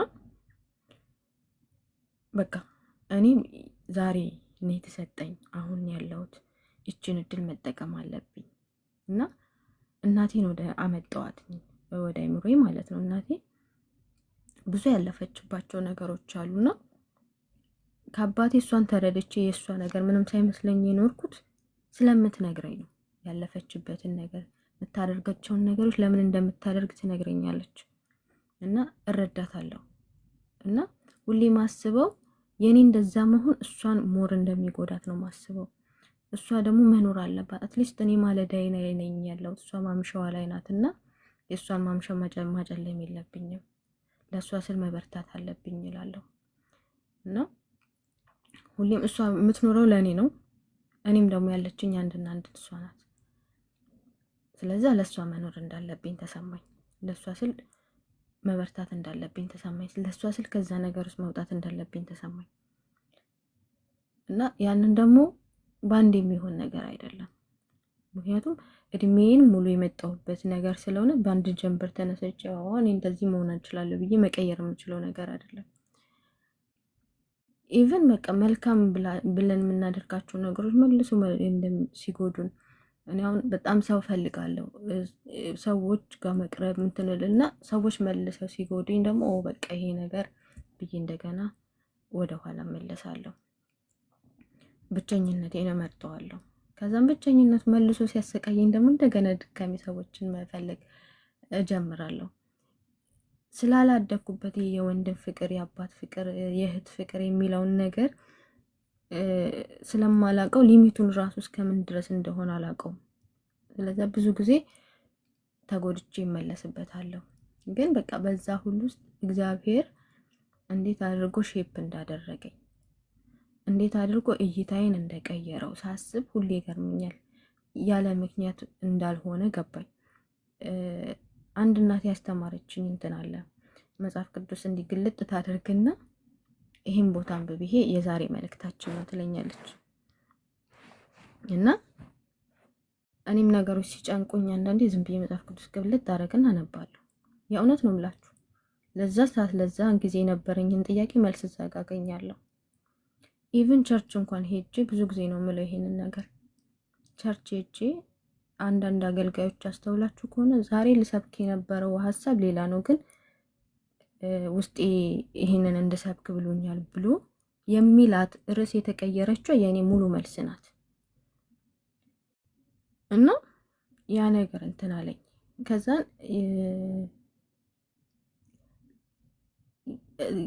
እንትን አልኩኝ የሆነ ጊዜ ጌታ ሆይ አልኩኝ፣ ለምንድን ነው ኦኬ እዚህ ጋር ደረስኩኝ። የሆነ ቦታ ላይ ስደርስ ዞር ብዬ የመጣሁበትን መንገድ አየሁኝ እና ጌታዊ ለምን አልኩኝ። በቃ ለምን እንደ ልጅ እንድኖር አልፈቀድክልኝም? ማለትም ይሁን የሆኑት ነገሮች ይሁን አትሊስት ሰዓቶች አሉ እንደ ልጅ የምትጫወቱበት መልሳችሁ ያንን ነገር የማታገኙበት እንደ ወጣት እንደ ፋይሬጅ አሉ ፓርቶች እና መልሳችሁ ተመልሳችሁ ላድርግ ብላችሁ የማታደርጓቸው ነገሮች አሉ። ጌታው ለምንድን ነው ያንን ነገር እንትን እንደለ ያልፈቀድክልኝ? እኔ ከሰው የተለየው ልዩ ፍጡር ነኝ እንዴ ብዬውላ አሰብኩ። ምክንያቱም አይምሮ የራሱ 4 ዓመት ማለት ምንም ነገር የማያውቅ ልጅ ነው። እኔ አሁን 4 ዓመት ላይ ተደረግሽውን ንገሪኝ ብትሉኝ በዚህን ሰዓት ልነግራችሁ እችላለሁና ቱማችና ለምን ብዬ ማለት ጀመርኩና አንድ ታሪክ ትዝ አለኝ፣ የዳዊት ታሪክ ማለት ነው። ዳዊት እረኛ ሆኖ የሚመጡበትን አንበሳና ድብ ሲታገል የነበረው ነገ ጎልያድ ይመጣልና እሱን ስለምዋጋ ዛሬ በእነሱ ልለማመድ ብሎ አልነበረም። ግን ለሰዓቱ ለገጠመው ችግር ለሰዓቱ ለገጠመው በቃ በጎቹ እንዳይበሉበት አባቱ እንዳያዝንበት የነበረው አማራጭ አንበሳው መታገል ነው። እና ያ ትግሉ እሱ የሚያስበው ይዛለት ስላዳናቸው በጎች እንጂ ነገ ስለሚገጥሙ ጎልያድ አልነበረም። እና ልክ ጎልያድ ጋር ሲቀርብ ጎልያድ የቀለለበት ትላንትና የታገላቸው አንበሶች ከሱ በላይ እንደሆኑ ስለሚያውቅ ነው። እና ለኔ የዛኔ ትልቅ መልእክት ሆነልኝ ለራሴ። ለካ ያለ እድሜ የተጋፈጥኳቸው ቻሌንጆች እና ያለ እድሜ የተጋፈጥኳቸው ነገሮች ነገ ስለሚገጥሙኝ የትኛውም ነገር እንዳለ ወርቅ ነውና አብዛኛውን ነገር አስቀድሜ እየተጋፈጥኩኝ ስለመጣሁኝ እያደኩ የሚመጡ ቻሌንጆች ለኔ መቅለል ጀመሩ። እና ልክም ባይኖር አንድ ነገር ለራሴ ነገርኩት። ላንቺ ቀላል የሚባል ነገር በህይወትሽ የለም። ቀላል ነው ብለሽ በቃ ለሰው ሁሉ ቀላል፣ ላንቺ ከባድ ነው። ስለዚህ ራስሽን ማዘጋጀት አለብሽ። የእውነትም እንደዛ ነው። ለብዙዎች በቀላሉ ማግኘት የሚችሉት ነገር ለኔ ከባድ ነው። ኢቭን ነፃ የሚሰጥ ነገር እኔ ጋር ሲደርስ ያልቃል። ለምንድን ነው አይገባኝም። እና በቃ ለራሴ ያንን አሳመንኩት። በቃ ሁሌ ጭንቅላት የሚያስበው ሁሉ ነገር ለኔ ከባድ እንደሆነ ነው። ስለዚህ አንዳንዴ ያሳለፍኳቸውን ነገሮች ዲቴል ለሰዎች ሳወራ እንደ ይሄ ሁሉ ነገር ሰው ያሳልፋል እንደ ይለኛል። አይምሮዬ ግን የሚያውቀው ከዛ በላይ ሌሎች ችግሮች እንዳሉና በቃ ለዛ ስለተዘጋጀ እያንዳንዱን ነገሮች እንትን ለማለት አቅተውም። ይሄ ሁሉ ሲሆን ግን አሁንም ፖይንቴ እንዳይረሳ እግዚአብሔር በብዙ እየረዳኝ በብዙ እንትን እያለኝ ነውና በናሴ እንዳልሆነ ማለትም በእኔ የምችለው ነገር ስላልሆነ እና ሌላው ደግሞ እግዚአብሔር ሁሌም የሚያስገርመኝ ሁሌም ልጅነቴን ወጣትነቴን አጣው ብዬ ሁሌ በጣም በራሴ እንትን እላለሁና መስታወት ላይ ብዙ የመቆም ልምድ የለኝም። የእውነት ነው የምነግራችሁ። ፊቴን ማየት ስለማልፈልግ ምናልባት ካሳለፍኳቸው ጭንቀቶች ካሳለፍኳቸው እንቅልፍ ማታቶች የሆነ ቀን መስታወት ሳይ ራሴን አርጅቼ ጃጅቼ ምናምን ማይ ነው የሚመስለኝና ማስተካከል ያለብኝን ነገሮች እንኳን መስታወት ሳላይ ነው አስተካክዬ ጨርሼ ልክ ነኝ አይደለሁም ብዬ እርግጠኛ ለመሆን መስታወት ማየው እና ብዙም እንትን አይደለም። እና የሆነ ጊዜ ላይ ድንገት ራሴን መስታወት ላይ ቆሜ ማየት ጀመርኩ እና ብዙ ሰዎች ደግሞ የሚሰጡኝ እንትን አለ፣ አንቺ እኮ ልጅ ነሽ፣ በዚህ እድሜሽ እንዴት አንቺ እኮ ሕፃን ነሽ ምናምን ሲሉኝ እንትን እላለሁና ሳየው የዛሬ 10 ዓመት የዛሬ 15 ዓመት ፎቶን አምጥቼ ካሁን ካለው ፎቶ ጋር ባሳያችሁ ተመሳሳይ ነው እና አጣሁት ብዬ እንኳን እንዳልጸጸት እግዚአብሔር እንዴት አድርጎ እንደጠበቀኝ አስቡት። በዚህ ሁሉ ውስጥ አለፌ የሆነ ነገር ቢከሰት ኖሮ ምን እንደማስብና ሁሌ እምላለሁ ለሰዎች ራሱ እግዚአብሔር ሁሉን ነስቶ አይችለውም፣ አትሊስት በዚህ እንኳን ያጽናናኝ እላለሁና ይሄ ሁሉ ነገር እያለፈ መጣ።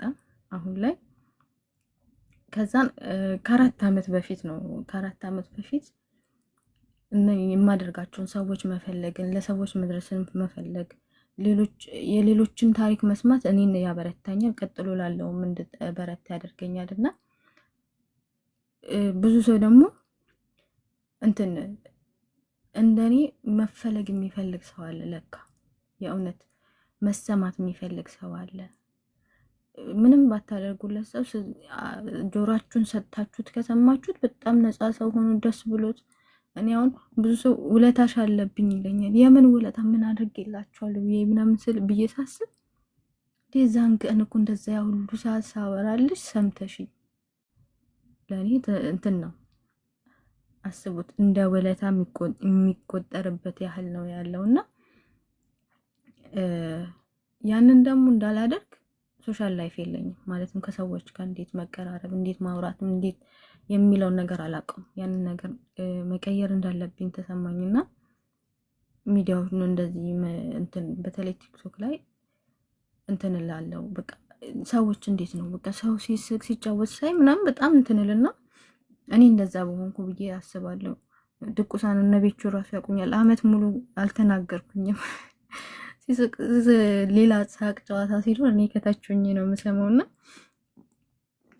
ለአከ ማርያም ምናልባት ታውቁታላችሁ ቲክቶክ ላይ እና ሁሌ ጠዋት ጠዋት እዛ ቤት ብዙ ቴራፒስቶች ይገባሉ። ብዙ በዚህ እንትን በትራማ ላይ ብዙ እና እዛ በጣም ብዙ ሰማ ነበር እዛ የሚባለውን ነገር እና እዛ ስምሰማቸው የባለሙያዎች እንትን እና እኔ ራሴ ማንም ባለሙያ ሳላማክር ማንም ሰው ትሪት ሳያደርገኝ ራሴ ላይ ያደረኳቸው ነገሮች ለካ እንትኑ ህክምናው እንትን የሚል ነውና እግዚአብሔር አስገረመኝ። ለካ ሐኪሜ ነበረ። ለካ እኔ ዝም ብዬ ፈጠርኩት የሚመስለኝ ነገሮች ለካ እግዚአብሔር ጎን ቆሞ እየነገረኝ ነበረ ብዬ በጣም እግዚአብሔርን እንዳመሰግን አደረገኝ።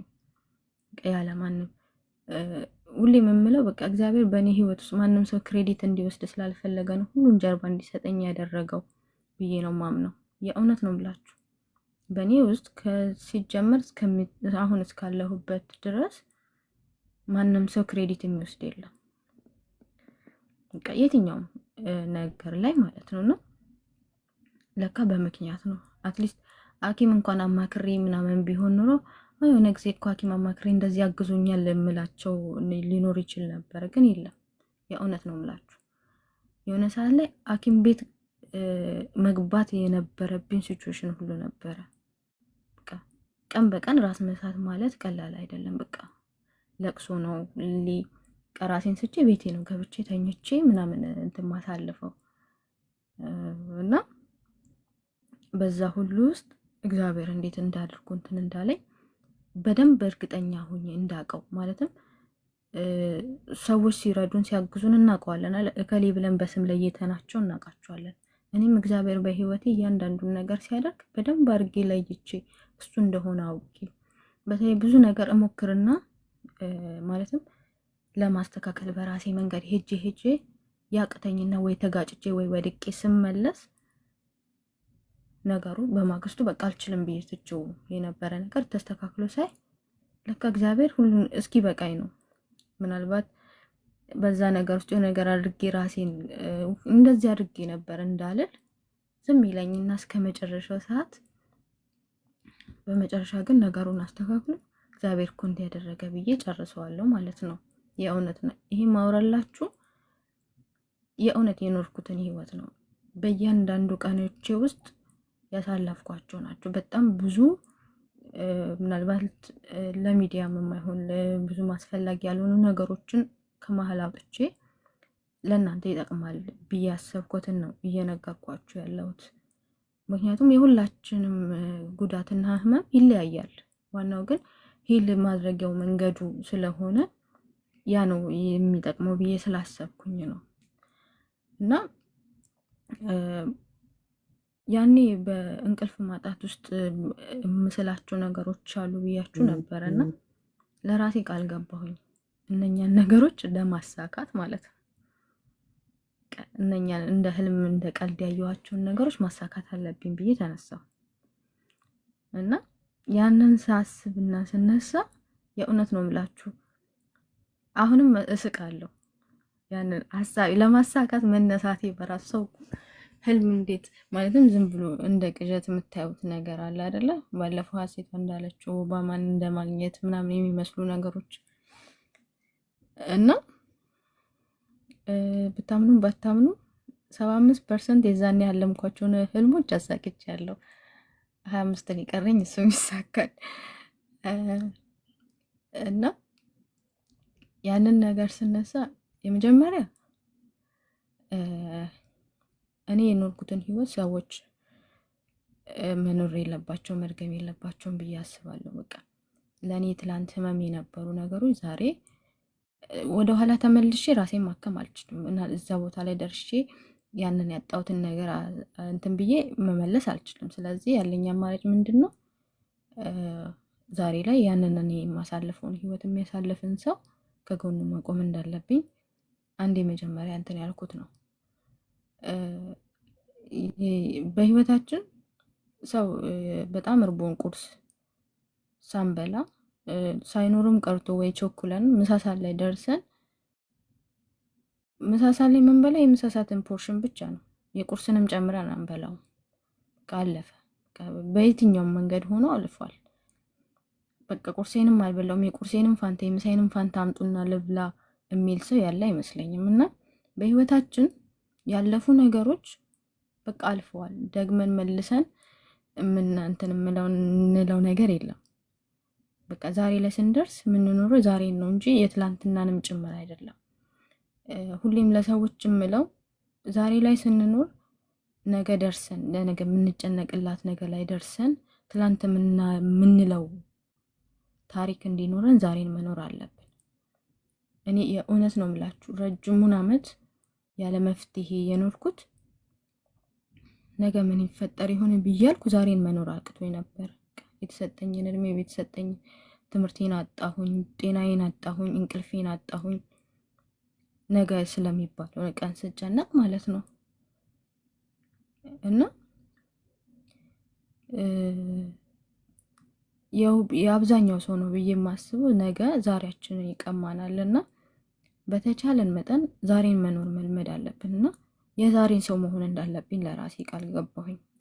ዛሬ በተሰጠኝ ቀን ምን እንደሚገባ ቀን ነገ እንደሚሞት ሰው ማለት ነው መኖር እንዳለብኝ ስለ ነገን አለማቀድ ምናምን ሳይሆን አለመጨነቅ እንዳለብኝና ነገ ሊሞት እንደሚችል ሰው እንትን አለብኝ መኖር አለብኝ ብዬ አሰብኩ።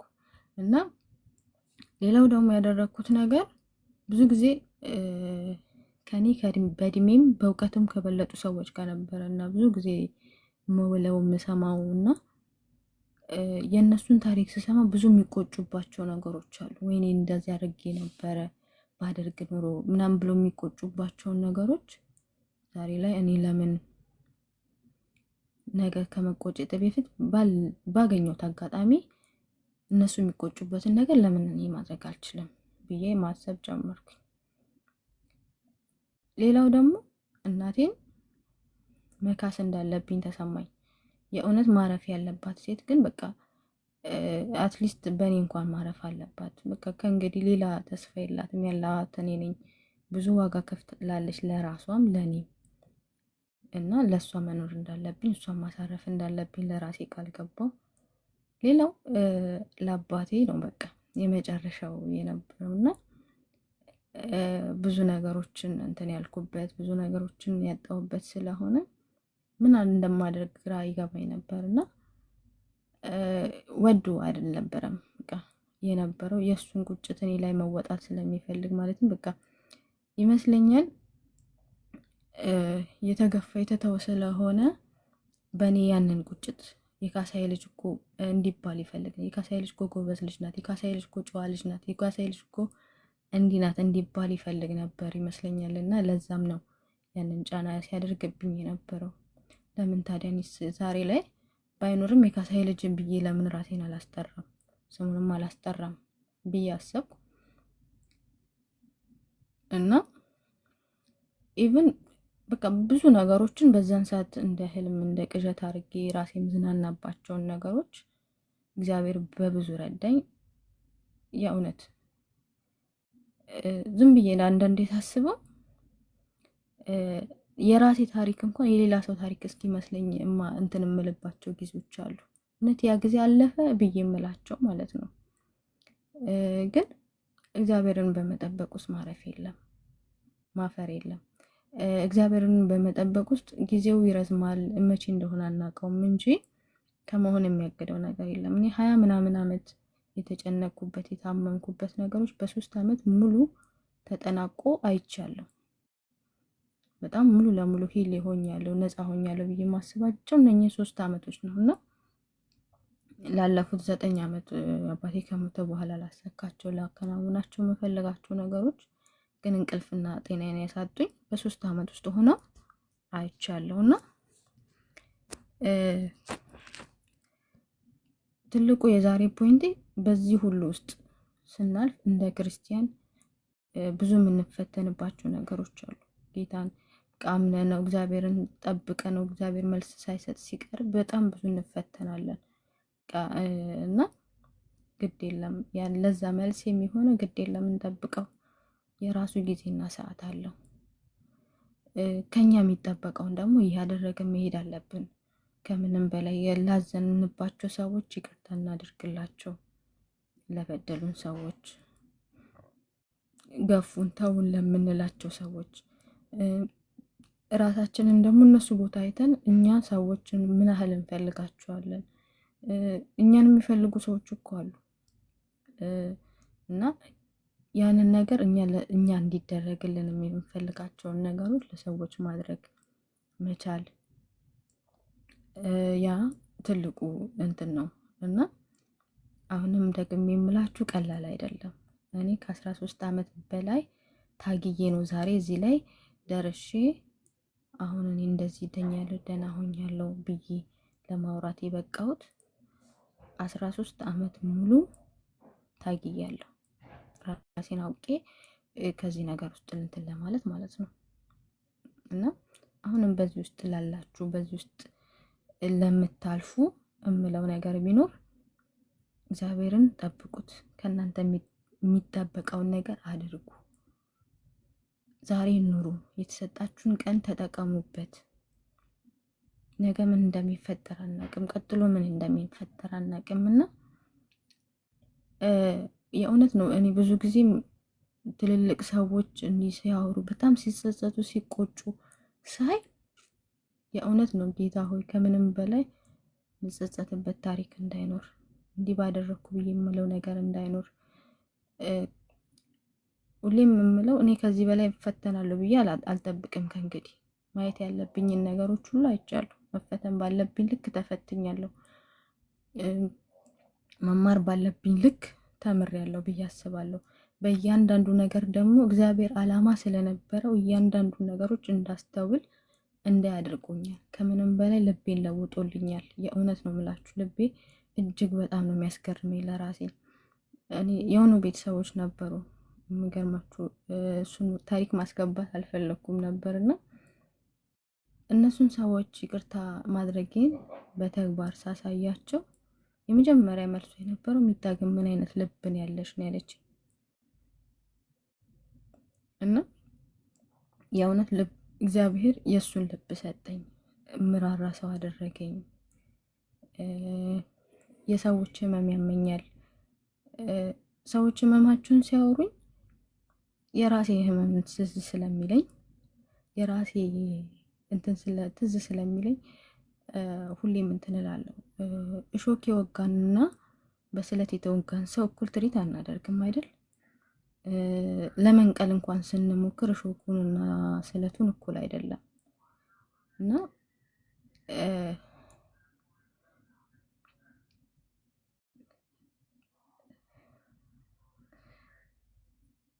እሺ ቤቾዬ፣ አይ ምናልባት ታሪኩን ስለሚያውቁት ይኖራሉ ብዬ ስላሰብኩኝ ማንሳት አስፈላጊ ካልሆነ ብዬ ነው እና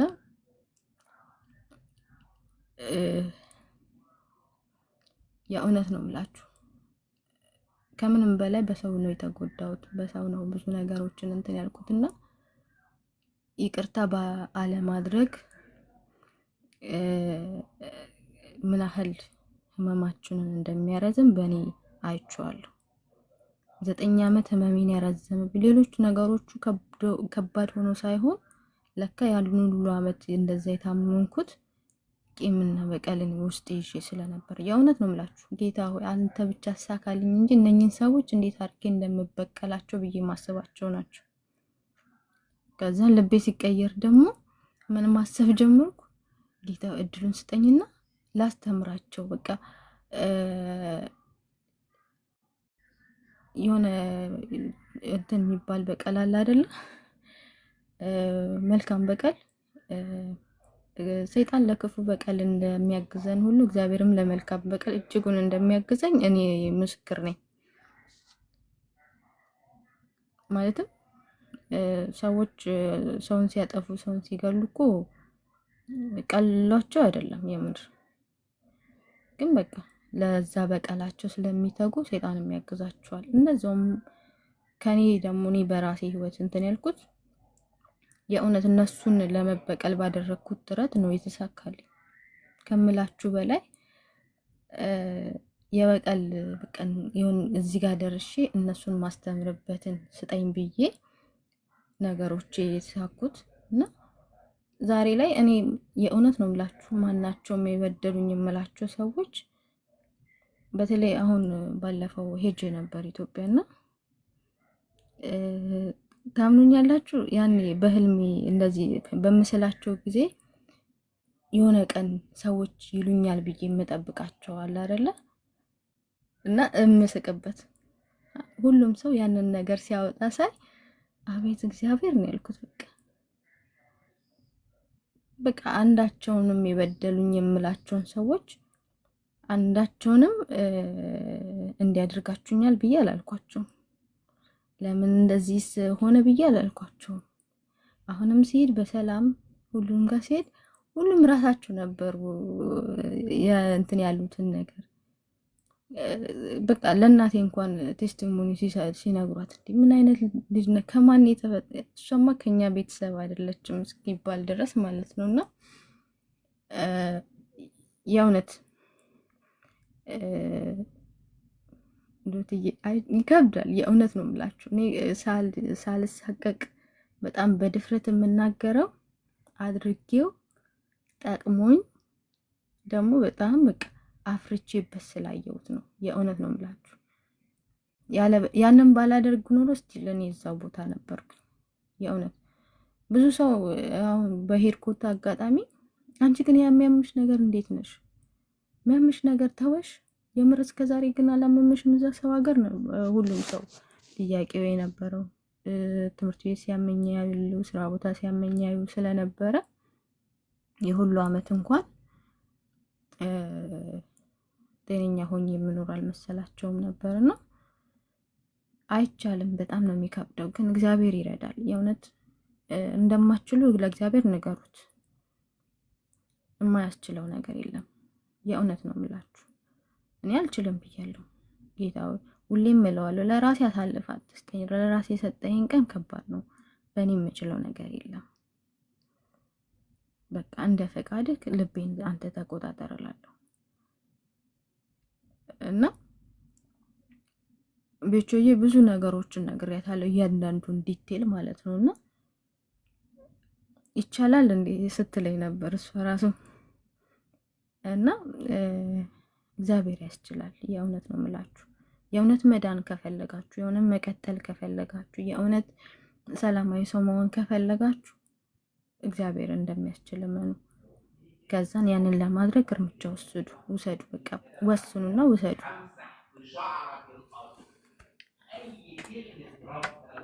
እና እግዚአብሔር ያስችላል። እኔ ያስቻለኝ እሱ ነው ብዬ ነው የማስበው። የምር የምንጠንካራ ሆኜ አይደለም፣ ያን ያህል ጎበዝ ሆኜ አይደለም፣ ግን በቃ አልችልም ብዬ ለራሴ እጅ ሰጠሁኝ። አቃተኝ። በቃ ከዛ በላይ መታመምም አልችልም የነበረበት ሁኔታ። ከዛ በላይ ደግሞ ምንም ነገር ማጣት አልችልም ነበረ። ኢቭን ኮሌጅ ገብቼ እንኳን ውጤቴ እያየሁት እየወረደ ሲሄድ ነው በቃ እንደማልችል የገባኝና እግዚአብሔር ደግሞ ያስቻለኝና ሁሉን ቀይሮ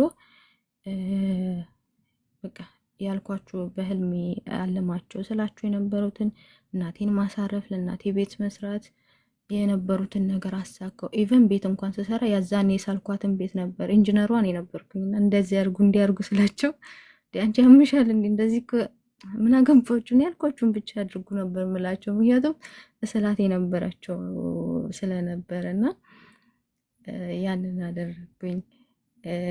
እና ብዙ ነገሮች የሰዎች ንግግር፣ የሰዎች ስድብ፣ የሰዎች ነቀፋ ጆሮ ውስጥ የነበሩ ነገሮች አሉና እነኛን ሰዎች እንደዚህ ያንን እንዲሉኝ ማለትም ያንን ቃል እንዲቀይሩ ሳይሆን እኔ ውስጥ ያንን የፈጠረውን ነገር ለራሴ መመለስ ነበረ። እንትኔ ብዙ ስድቦች፣ ብዙ ነገሮችን ለራሴ መልስ መስጠት፣ ሰዎች እንደ ነቀፋ የሚያነሱትን ነገሮች ለራሴ መልስ በመስጠት ያንን ነገር መመለስ ቻልኩኝ።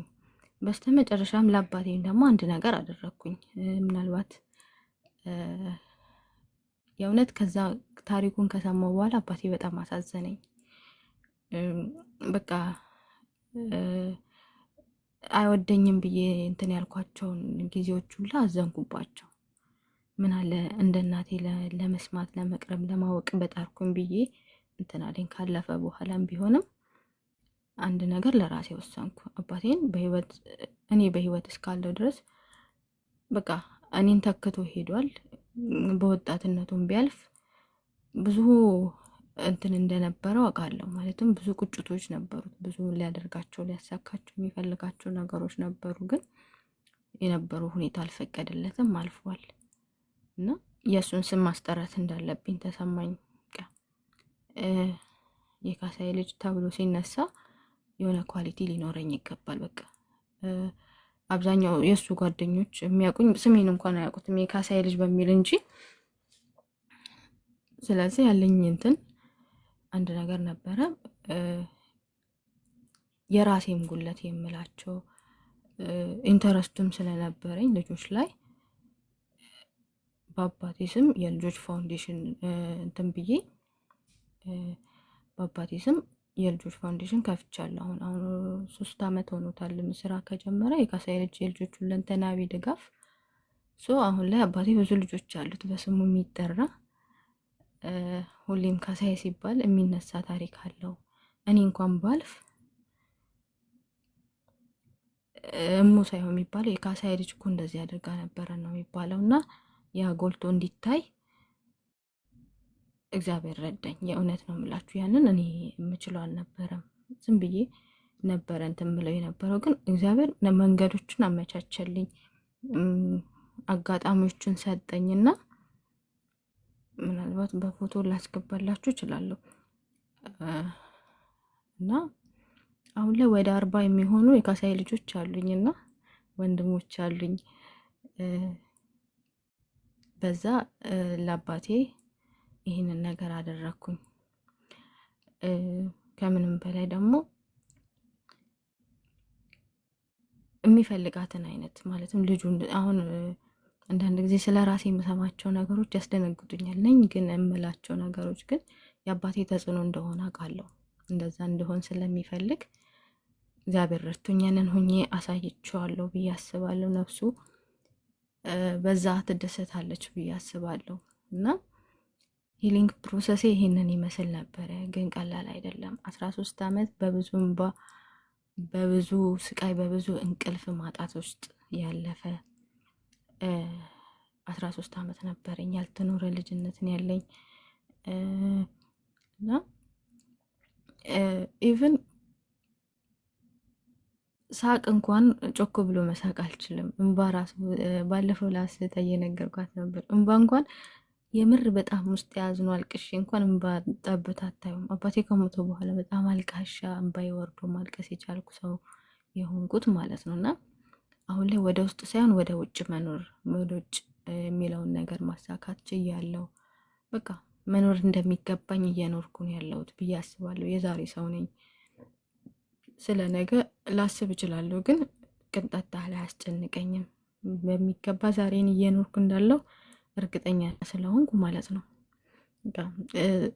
ሰዎች ቁጭት ብለው የሚያስቡት ነገር እኔ ለነገ የምቆጭበት ታሪክ እንዳይኖረኝ ዛሬ እያንዳንዷን ሰከንድ እጠቀማታለሁ። ኢቭን የሆነ ነገር አስቤ እንኳን ቤት እንዲያደርጉ ወይ እንዲጠይቁልኝ ብዬ ከሰዓታት በኋላ ደግ የሚስጠይቃችሁ እንዲያንቺ አሁን አይደል እንዲጠየቅሽኝ ይሉኛል እንዴ። እና አሁን በሆንኳን ካልኳችሁ ያንን ነገር አሁን ከቆዩ ሀሳቤን የምቀይር የምተው ነው የሚመስለኝና ያለ ምክንያት ሀሳብ ወደ አይምሮ አይመጣም ብዬ ስለማስብ እግዚአብሔር ደግሞ ሁሌ የምመለምነው በህይወቴ ውስጥ ትርጉም የሌለው ነገር ወደ አይምሮ እንዳይመጣ፣ ወደ እኔም እንዳይመጣ።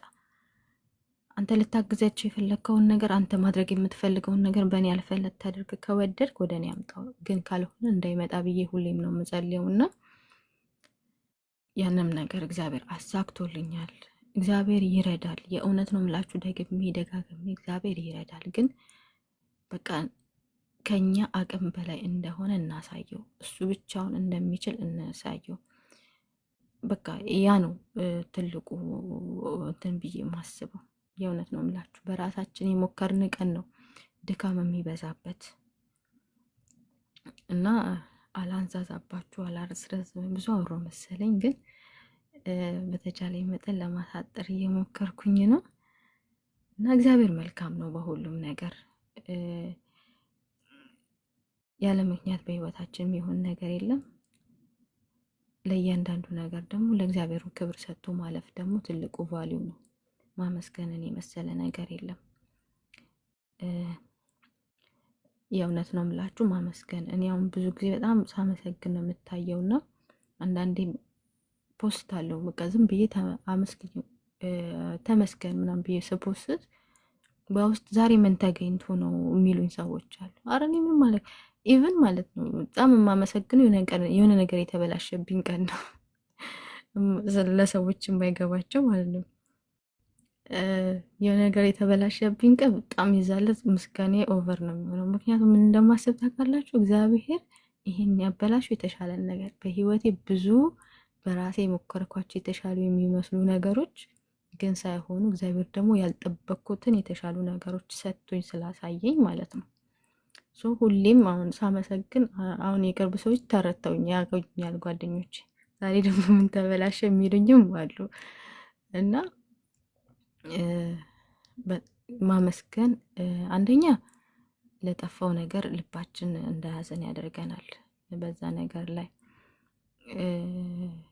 የረሳሁት ደግሞ ሳልናገር ማለፍም አልፈልገው ብዙ ሰው ጋር የምሰማውና ብዙ ሰው ወደፊት እንዳይቀጥል የሚያደርጋቸው ነገር ሪስኩን ራሳችን እንውሰድ። ለህይወታችን ለሚገጥሙን ነገሮች ሪስኩን ራሳችን ወስደን ማለትም ሰዎች ለመልካም ነገር ነው ክሬዲት የሚወስዱልን። ማለትም በህይወታችን የሆነ ሰው የሆነ ነገር መክሮን በዛ ምክር ሄደን መልካም ነገር ከሆነልን እኔ እኮ መልካም እንደዚህ ስላልኳት በዚህ መንገድ ሄዳ ተሳካላት ሊሏችሁ ይችላል።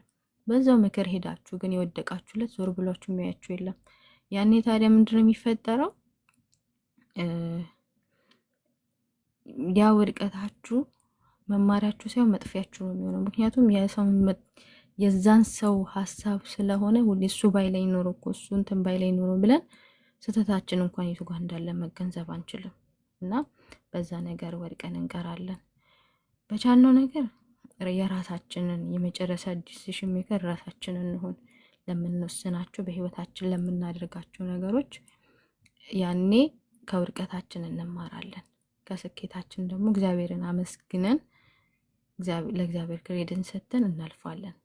ያለበለዚያ ግን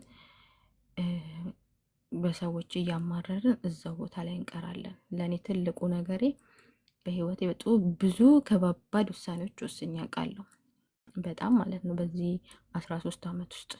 እያንዳንዱ ግን የመጨረሻ የራሴ ውሳኔዎች ናቸው። አብዛኞቹ ጎርተውኝ ወድቄበት አውቃለሁ፣ ግን ተምሬበት ነው ተነስቼ የቆምኩ። ምክንያቱም በዛ ውስጥ እሞቅሰው ሰው ስለሌለ የራሴ ውሳኔ ስለሆነ ማለት ነው። እና ያንን ማድረግ በጣም ይጠቅማል ብዬ አስባለሁ። እና ስለ